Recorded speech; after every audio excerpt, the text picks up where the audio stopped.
Moment sâf. Să ne imaginăm că suntem în data de 3 noiembrie, data alegerilor prezidențiale.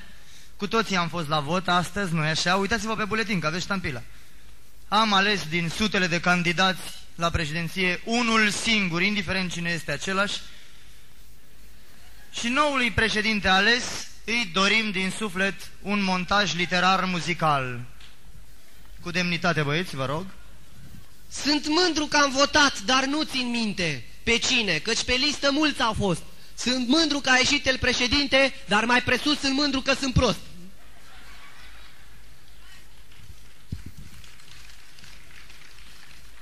Ești ca un mândru soare pentru noi.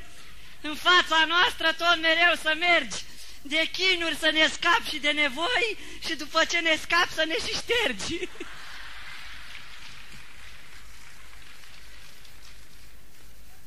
Cu aceste mâini eu pusam la votare ștampila pe al tău semn cu trandafiri mi-aș.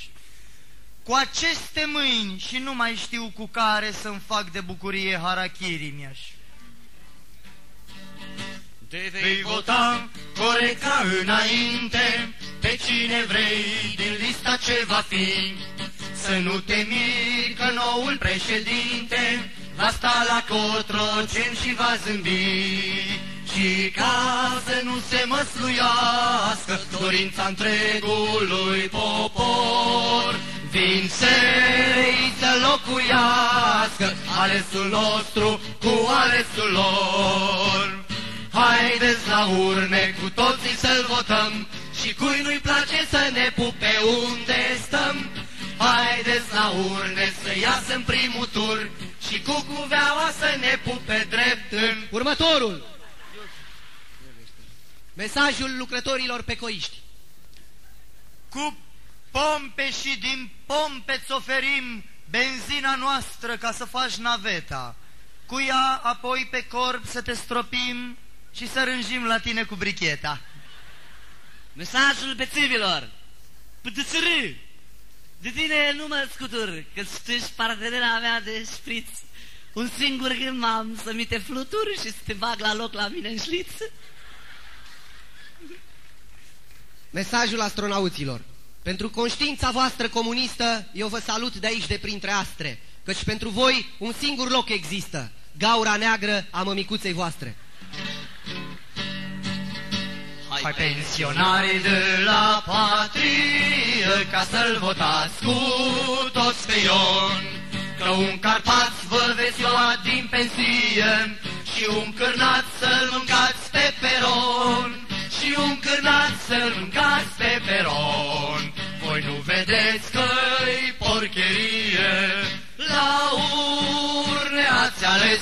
Ați ales. Comunism face progres. Face progres. Marșion, marșion, suntem sătui de zodia peștelui. Pentru o viață sănătoasă, într-o țară mai frumoasă, dă-ne vize să plecăm, chelului să ne rugăm. Pentru haine și bucate pune prețuri pe jumate să putem să cumpărăm, chelului să ne rugăm.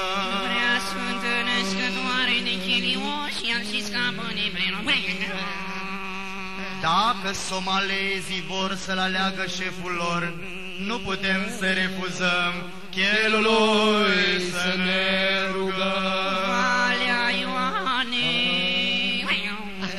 Ca să fie țara toată mai bogată, mai curată, o demisie așteptăm, chelului să ne rugăm.